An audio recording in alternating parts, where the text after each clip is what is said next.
Love जिहाद, थूक जिहाद के खिलाफ कठोर कार्रवाई। हरी चादर, नीली चादर, पीली चादर चढ़ा कहीं भी जमीनों पर अवैध अतिक्रमण कर दिया जाता था, लैंड जिहादी इस मिट्टी को रौंद देते थे। बड़ा एक्शन किया है और 9000 एकड़ से अधिक जमीन लैंड जिहादियों से मुक्त कराई है। अधिक अवैध मजारों वन भूमि पर बनी तो मस्जिदों को भी हटाने का काम किया। अब कोई छोटा हो बड़ा हो जो गलत करेगा वो जेल जाएगा, उसके खिलाफ कार्रवाई होगी। पूर्व की सरकारों ने अपने राजनीतिक स्वार्थ के कारण ठंडे बस्ते में डाल दिया था। परीक्षा में गड़बड़ी करने वाला पहले 10 बार सोचता है। कठोर धर्मांतरण का कानून लागू किया है, तो देश के कानून को मानता है वो हमारा अपना है। जो कानून तोड़ता है वो किसी का नहीं है। हल्द्वानी का दंगा आप सबको याद होगा। हमने मदरसा बोर्ड समाप्त करने का निर्णय लिया है और इसका एक विधेयक बन गया है। उत्तराखंड में शिक्षा के मंदिर बनेंगे कि कट्टरता के केंद्र, और बड़े मगरमच्छ राजनीतिक संरक्षण में तैरते रहते। IAS और PCS अफसरों पर भी कार्रवाई हुई है। दोस्तों नमस्कार, एक बार फिर से स्वागत है आप सभी का मेरे YouTube चैनल में। मैं हूं इस वक्त उत्तराखंड के हल्द्वानी शहर के कुमाऊधार महोत्सव 2025 के तीसरे सीजन में। यहाँ पर हमारे उत्तराखंड के मुख्यमंत्री माननीय पुष्कर सिंह धामी जी यहाँ पर आ रहे हैं और उनकी स्पीच आज आपको मैं सुनाता हूँ कि वो क्या कह रहे हैं। वो यहाँ पर हल्द्वानी की जनता को संबोधित कर रहे हैं, तो सुनिए आप उनकी बातें, फिर मिलते हैं आपसे। तो video share, like, comment, channel में नए हो तो चैनल को जरूर सब्सक्राइब करेगा। गहरा जुड़ाव हम सबका है और ये महोत्सव हमारे कलाकारों को भी एक मंच प्रदान करता है, उनकी कला का प्रदर्शन का अवसर देता है और उनको सम्मानित करने का काम भी इस कुमाऊधार महोत्सव के माध्यम से होता है। इसलिए मैं आप सभी को बहुत ही बधाई देना चाहता हूँ और इस पूरे कुमाऊधार महोत्सव में प्रस्तुति देने वाले हमारे उत्तराखंड के सभी लोक कलाकारों के प्रति भी बहुत मैं आभार व्यक्त करता हूँ कि आप सभी लोग अपनी मेहनत से, लगन से आज उत्तराखंड का नाम और हमारी सांस्कृतिक विरासत को आगे बढ़ाने में बहुत महत्वपूर्ण योगदान दे रहे हैं। भाइयों बहनों, हमारी ये धरती सुर, लय और ताल से घुली हुई है और जब ढोल दमाऊ बजते हैं तो पूरा पहाड़ मानो अपनी संस्कृति की आवाज सुनने को व्याकुल हो जाता है। आज का आयोजन का स्पष्ट प्रमाण है कि टेक्नोलॉजी और ग्लोबलाइजेशन के इस दौर में भी लोक गीतों की धुन हमारे दिलों को छू जाती है। मैं Vaidehi cultural education and art foundation को भी धन्यवाद देता हूं, जो हमारी आने वाली पीढ़ी को हमारी जड़ों से जोड़ने का सुंदर कार्य कर रही है। लोक कलाकारों ने भी अपने परिश्रम, निष्ठा से उत्तराखंड की सांस्कृतिक धरोहर को न केवल जीवित करने का काम किया है, बल्कि देश और दुनिया के बीच में भी ले जाने का काम किया है। देश दुनिया में भी हमारी संस्कृति को पहुंचाने का काम किया है। मुझे गर्व है कि आज हमारे लोक कलाकार उत्तराखंड की सीमाओं को लांघकर देश के बड़े बड़े मंचों पर आयोजनों में भी अपना प्रतिभाग कर रहे हैं और हमारी उत्तराखंड की जो संस्कृति है उसकी प्रतिभा का परचम लहरा रहे हैं। और सच में मैं आपको बताऊं कि हमारे प्रधानमंत्री जी का भी हमारे राज्य से, हमारी लोक संस्कृति से गहरा जुड़ाव है। कोई दुनिया के बड़े मंच पर हो, कोई विशेष अवसर पर हो तो हमारे राज्य को स्मरण करना वो कभी नहीं भूल। भाइयों बहनों, 26 जनवरी को उन्होंने हमारे राज्य की जो हमारी ब्रह्म कपल कमल की टोपी है, उस टोपी को उन्होंने अपने सर पर पहना था और उसके बाद पूरे देश और दुनिया में हमारी ये टोपी आज हमारी पहचान बन गई। मैं इन्वेस्टर ग्लोबल समिट के आयोजन के लिए मैं लंदन गया था, मैं बर्मिंघम में गया था, दुबई, आबू धाबी, अनेक स्थानों पर मैं गया, देश में भी और दुनिया में भी। मैंने देखा कि हमारी जो संस्कृति की पहचान है, हमारी माताएं बहनें मातृशक्ति जो हमारा पिछोड़ा पहनती है, और मुझे उस 7 समुद्र पार भी जब मैं वहां पहुंचा, और सच बताऊं तो मेरी ये पहली यात्रा थी और पहली यात्रा में मैं काफी रात हो गई, 10, साढ़े 10, 11 बज गया होगा। 8, साढ़े 8 घंटे की फ्लाइट के बाद मैं वहां पहुंचा और गाड़ी में थोड़ी देर के लिए मेरे को नींद लग गई और मैं जब गाड़ी से उतरा तो इतने सारे लोग हमारे ये ब्रह्म कमल की टोपी धारण किए हुए थे और हमारी जो बहनें थी, कुमाऊं की, गढ़वाल की, जौनसार की, हमारा सब पिछोड़ा और हमारी जो संस्कृति है उसके पूरे अपने परिवेश में थी।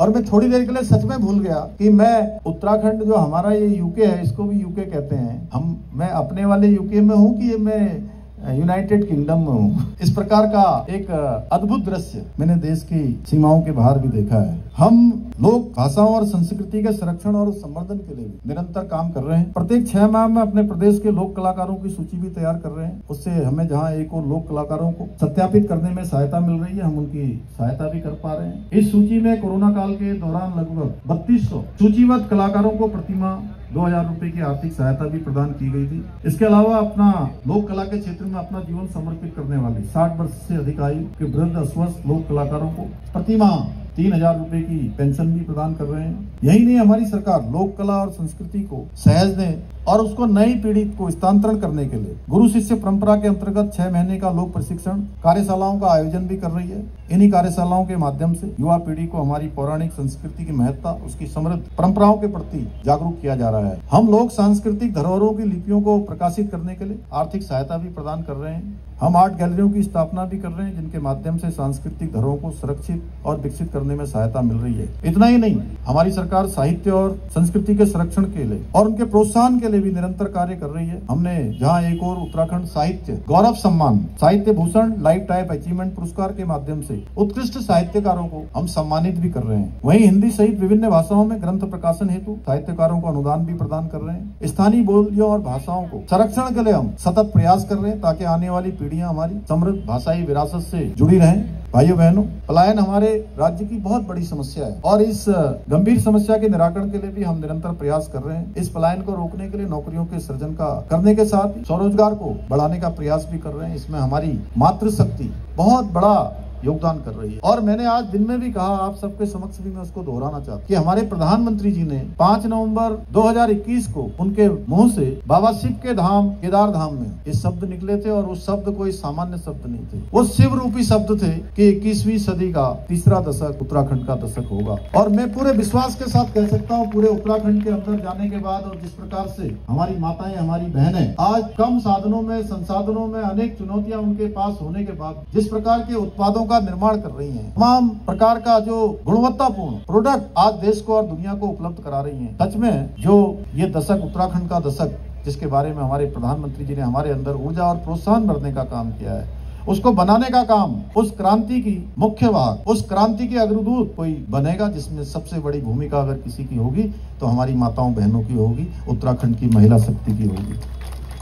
हम आजीविका को बढ़ाने के उद्देश्य से भी अनेक काम कर रहे हैं। दुग्ध उत्पादन के क्षेत्र में, मधु उत्पादन के क्षेत्र में, कृषि के क्षेत्र में, सुगंधित पौधों और फूलों की खेती, स्थानीय मसालों की खेती, होम स्टे आदि निर्माण को बढ़ावा दे रहे हैं। लखपति दीदी योजना के अंतर्गत महिला स्वयं सहायता समूह को वित्तीय सहायता प्रदान की जा रही है। और मुझे बताते हुए खुशी हो रही है कि जो हमने लक्ष्य लिया था 1 साल में 1 लाख लखपति दीदी बनाने का, हम उस लक्ष्य से काफी आगे निकल गए हैं। 1,65,000 बहनों ने लखपति दीदी बनने में सफलता प्राप्त की है। हाउस ऑफ हिमालय ब्रांड हमारा आज देश और दुनिया के अंदर विभिन्न उत्पाद जो हमारी बहनों के द्वारा बनाए जा रहे हैं, विश्व के कोने कोने में आज पहुंच रहे हैं। मुझे खुशी इस बात की है कि महोत्सव में भी जो हमारे पहाड़ी व्यंजन एवं विभिन्न लोक उत्पादों के स्टॉल लगाए गए, महिला स्वयं सहायता समूह द्वारा बनाए गए उत्पादों को भी स्थान दिया गया है। पिछले 4 वर्षों में हमने अनेक ऐतिहासिक निर्णय लिए हैं, जिन्हें पूर्व की सरकारों ने अपने राजनीतिक स्वार्थ के कारण ठंडे बस्ते में डाल दिया था। लेकिन हमारी सरकार आते ही हमने ठान लिया था कि अब हमारी देवभूमि किसी के स्वार्थ की प्रयोगशाला नहीं, बल्कि संस्कार और संकल्प की भूमि बनेगी। इसलिए हमने देश में सबसे पहले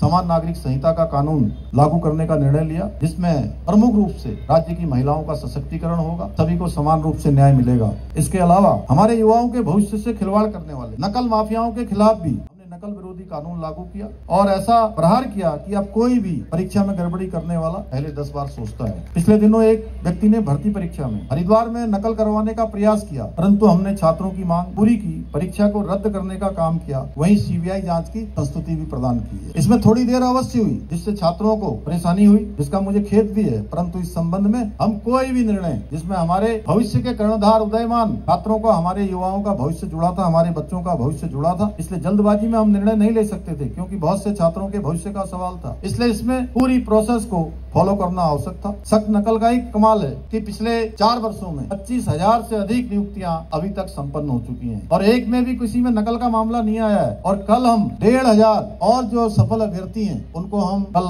नियुक्ति पत्र देने वाले हैं। इसके बाद संख्या हमारी 25,000 में 1,500 और जुड़ जाएगी, जो अपने आप में एक बहुत बड़ा रिकॉर्ड है। राज्य स्थापना के बाद 21 सालों में ये नियुक्तियां कुल 15,000 हुई थी और पिछले 4 सालों में ये नियुक्तियां आपके सामने, इसका रिकॉर्ड आप सबके सामने है कि एक बड़ा रिकॉर्ड है। इसके साथ साथ हम देवभूमि की पहचान, संस्कृति और डेमोग्राफी को सुरक्षित रखने के लिए भी काम कर रहे हैं। हमने कठोर धर्मांतरण का कानून लागू किया है लैंड जिहाद, लव जिहाद, थूक जिहाद के खिलाफ कठोर कार्रवाई की है और इन कुकृत्यों पर सीधा प्रहार किया है। आपने देखा होगा पहले हरी चादर, नीली चादर, पीली चादर चढ़ाकर कहीं भी जमीनों पर अवैध अतिक्रमण कर दिया जाता था। भाइयों बहनों, हमारी पवित्र देवभूमि को लैंड जिहादी इस मिट्टी को रौंद देते थे। हमने ऐसी प्रत्येक साजिश के खिलाफ कड़ा एक्शन किया है और 9000 एकड़ से अधिक जमीन लैंड जिहादियों से मुक्त कराई है। इतना ही नहीं, 550 से अधिक अवैध मजारों वन भूमि पर बनी तो मस्जिदों को भी हटाने का काम किया। हमारी नीति साफ है, जो देश के कानून को मानता है वो हमारा अपना है, जो कानून तोड़ता है वो किसी का नहीं है।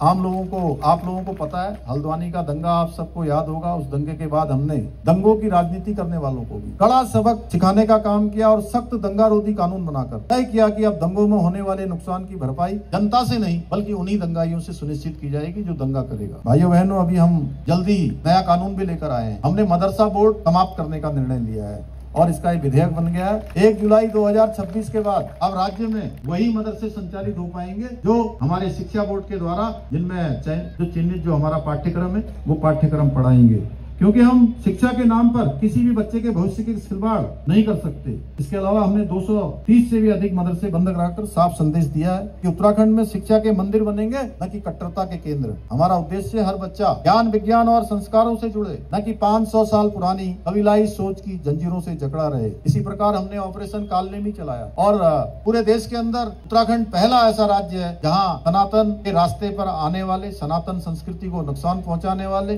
धार्मिक भावनाओं को पहुंचाने वाले ऐसे पाखंडी जो छद्म वेश धारण करके धर्म के मार्ग पर जाने वालों को, उनकी भावनाओं को आहत करने का काम करते हैं, उनको भी उजागर करने का काम किया और 6000 से अधिक मामलों में हमने कार्रवाई की है। भाइयों बहनों, पूर्व की सरकारों में भ्रष्टाचार की जड़ें इतनी गहरी थी कि केवल छोटे छोटे कर्मचारियों पर कार्रवाई होती थी और बड़े मगरमच्छ राजनीतिक संरक्षण में तैरते रहते थे। लेकिन हमने जीरो टॉलरेंस की नीति अपनाकर स्पष्ट किया, अब कोई छोटा हो बड़ा हो तो गलत करेगा वो जेल जाएगा, उसके खिलाफ कार्रवाई होगी। इसके चलते पहली बार प्रदेश के इतिहास में IAS और PCS अफसरों पर भी कार्रवाई हुई है और पिछले 4 वर्षों में 200 से अधिक भ्रष्टाचारियों को जेल की सलाखों के पीछे पहुंचाया है। आज के इस अवसर पर मैं आप सभी से ये विशेष आग्रह करना चाहता हूं कि आप सभी आदरणीय प्रधानमंत्री जी के स्वदेशी अपनाओ, देश को मजबूत बनाओ के मंत्र को आत्मसात करते हुए अधिक से अधिक स्वदेशी वस्तुओं का, स्वदेशी उत्पादों का उपयोग करें। जब हम अपने रोजमर्रा के जीवन में इसका प्रयोग करेंगे, स्वदेशी का प्रयोग करेंगे, तो इससे न केवल हमारे कारीगरों को, हमारी मातृशक्ति को, हमारे उद्यमियों को, किसानों को लाभ होगा बल्कि आत्मनिर्भर भारत के संकल्प को भी मजबूती मिलेगी। भाइयों बहनों, कोई भी राज्य कितना भी विकसित क्यों न हो जाए, परंतु अगर वो अपनी संस्कृति, लोक कलाओं और संस्कारों को जीवित नहीं रख पाता है तो सच्ची प्रगति नहीं कर सकता है। इसलिए मुझे पूरा विश्वास है कि कुमाऊं द्वार महोत्सव हमारी संस्कृति, परंपराओं को सुरक्षित एवं संवर्धित करने की दिशा में एक महत्वपूर्ण आयोजन साबित होगा। मैं इसके लिए गोविंद दिगारी जी को, खुशी दिगारी जी को, उनकी पूरी टीम को, हमारे सभी लोक कलाकारों को, इस आयोजन समिति को मैं बहुत बधाई देता हूँ, बहुत शुभकामनाएं देता हूँ कि उनके द्वारा बहुत शानदार कार्य यहाँ पर किया जा रहा है। इसी विश्वास और आशा के साथ सभी आयोजकों का भी हृदय से धन्यवाद और इतनी बड़ी संख्या में आप सब यहाँ पर इस कुमाऊंदार महोत्सव को अपना आशीर्वाद देने के लिए पधारे हैं। आप सभी का धन्यवाद करते हुए और आप सभी को दीपावली की भी शुभकामनाएं, अग्रिम शुभकामनाएं देते हुए मैं अपनी बात समाप्त करता हूँ। धन्यवाद। धन्यवाद माननीय। हम अनुरोध करते हैं अब माननीय मुख्यमंत्री महोदय से 2-3 मिनट या जितना भी हो आशीर्वाद हमें दे सके हमारे मध्य। तो गाइस, आपने सुना होगा यहाँ पर माननीय पुष्कर सिंह धामी जी ने क्या स्पीच दिया और आप उससे कितना सहमत हैं, क्या कहना चाहेंगे आप? जरूर आप हमको कमेंट बॉक्स में बताइएगा। धामी जी का स्पीच कैसी लगी आपको, जरूर बताइएगा। मुख्यमंत्री जी यहाँ पर आए थे, मुख्य अतिथि के रूप में वो यहाँ पर आए हुए थे, तो उनकी स्पीच मैंने सुनाई। मिलते हैं यार नेक्स्ट वीडियो में नई जानकारी साथ। कुछ इस तरह की वीडियो हमेशा मैं अपने चैनल के माध्यम से लेके आऊंगा। वीडियो अच्छी लगी तो वीडियो शेयर करना, लाइक करना, कमेंट करना, चैनल में नए हो तो सब्सक्राइब करके जरूर जाना। तब तक के लिए हल्द्वानी के कुमाऊंदार महोत्सव तीसरे सीजन से 2025 के बाय बाय करते हैं।